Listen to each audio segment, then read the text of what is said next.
We need to be certain. Certain about what? We need to be sure na yung agenda ng church ay yung agenda ng Diyos at hindi yung agenda lamang ng tao. The church is about the kingdom of God, although the church is not the kingdom of God, but rather, yung church belongs to the kingdom of God, at dahil ang simbahan ay kabilang at nasa ilalim ng kaharian ng Diyos, ang simbahan ay dapat walang ginagawa o walang pinagsusimikapang ibang bagay maliban sa kung ano ang sinasabi at nakapaloob patungkol sa kaharian ng Diyos. No wonder why the Lord Jesus, nung tinanong siya ng mga apostoles, Lord, teach us how to pray. Kagaya nung mga apostoles ni John the Baptist, sila tinuruan ni Prophet John kung paano manalangin. Kami rin, turuan mo kung paano kami dapat manalangin. At ano yung turo ng Panginoong Yesus sa kanila? Sabi niya, this is how you should pray. Sabi niya, Our Father, who art in heaven, hallowed be thy name. What's the first priority? The glory of God, the honor of God, the worship of God.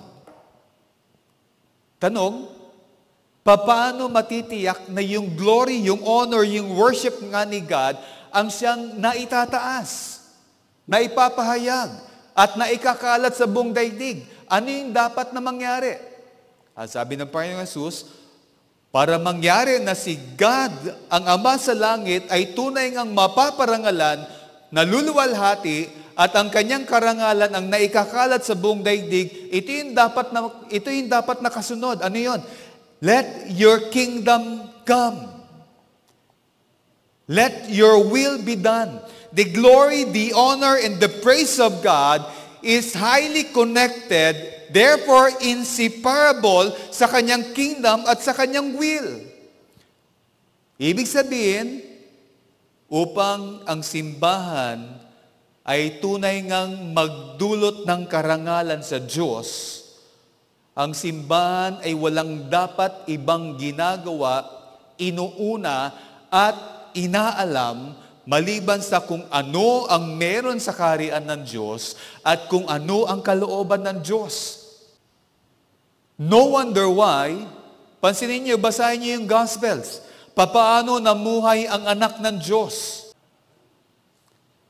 Papaano pinakilala ni Pablo nung tinignan ni Apostle Paul kung papaano namuhay ang anak ng Diyos nung siya'y nandito sa lupa, ano ang ginamit na salita ng banal na Espiritu Santo na siyang isinulat ni Pablo sa Philippians chapter 2 verse 7 nung ipinakilala niya kung papaano namuhay ang anak ng Diyos nung siya'y nandito sa lupa. Ang anak ng Diyos ay namuhay bilang alipin nung siya'y nandito sa lupa.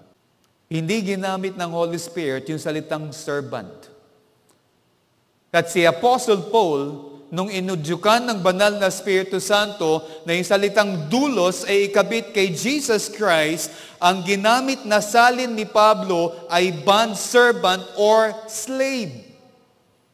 Para ipabatid sa atin na mismo ang anak ng Diyos, ang agenda niya ay kung ano lamang yung agenda ng Ama at wala siyang ibang ginawa maliban sa kung ano ang kalooban ng Ama na nasa langit. Kaya nga, minsan nagsalita ang Panginoong Yesus. Ano sinabi niya sa John chapter 5 verse 19? The Son can do nothing of His own accord except what He sees the Father is doing, and He do it likewise in the same manner. Ang anak, wala siyang ginagawa ng sa kanya lamang. Kung ano nakikita niyang ginagawa ng Ama, yun lamang ang ginagawa ng anak.